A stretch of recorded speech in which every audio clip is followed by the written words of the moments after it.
Then the Pharisees and some of the scribes gathered together to him, having come from Jerusalem.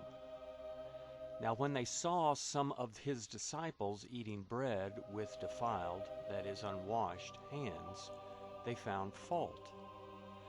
For the Pharisees and all the Jews don't eat unless they wash their hands and forearms, holding to the tradition of the elders.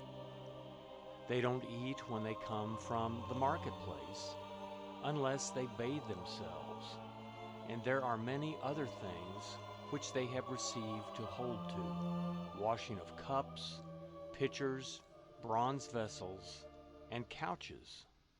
The Pharisees and the scribes asked him, "Why don't your disciples walk according to the tradition of the elders, but eat their bread with unwashed hands?" He answered them, "Well did Isaiah prophesy of you hypocrites, as it is written, 'This people honors me with their lips, but their heart is far from me. But they worship me in vain, teaching as doctrines the commandments of men. For you set aside the commandment of God and hold tightly to the tradition of men, the washing of pitchers and cups, and you do many other things." He said to them, "Full well do you reject the commandment of God, that you may keep your tradition. For Moses said, 'Honor your father and your mother,' and 'He who speaks evil of father or mother, let him be put to death.'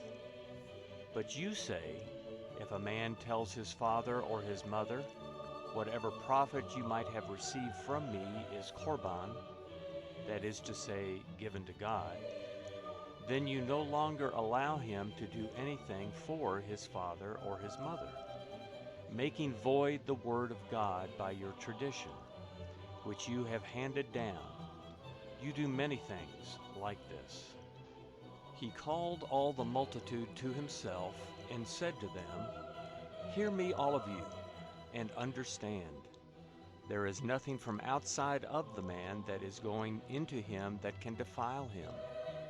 But the things which proceed out of the man are those that defile the man.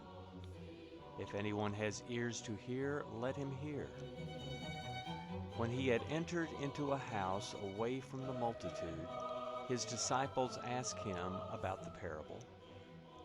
He said to them, "Are you also without understanding? Don't you perceive that whatever goes into the man from outside can't defile him, because it doesn't go into his heart, but into his stomach, then into the latrine, thus purifying all foods?" He said, "That which proceeds out of the man, that defiles the man. For from within, out of the hearts of men, proceed evil thoughts, adulteries, sexual sins, murders, thefts, covetings, wickedness, deceit, lustful desires, an evil eye, blasphemy, pride, and foolishness. All these evil things come from within and defile the man." From there he arose and went away into the borders of Tyre and Sidon. He entered into a house and didn't want anyone to know it, but he couldn't escape notice. For a woman whose little daughter had an unclean spirit, having heard of him, came and fell down at his feet. Now the woman was a Greek, a Syrophoenician by race. She begged him that he would cast the demon out of her daughter. But Jesus said to her, "Let the children be filled first, for it is not appropriate to take the children's bread and throw it to the dogs."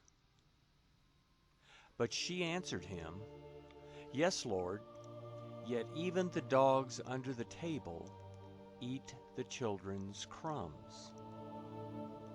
He said to her, "For this saying, go your way. The demon has gone out of your daughter."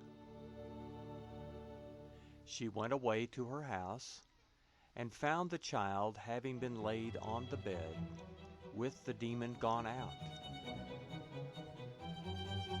Again he departed from the borders of Tyre and Sidon, and came to the Sea of Galilee, through the middle of the region of Decapolis.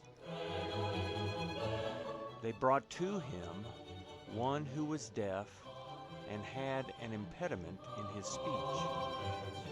They begged him to lay his hand on him. He took him aside from the multitude privately, and put his fingers into his ears, and he spat and touched his tongue.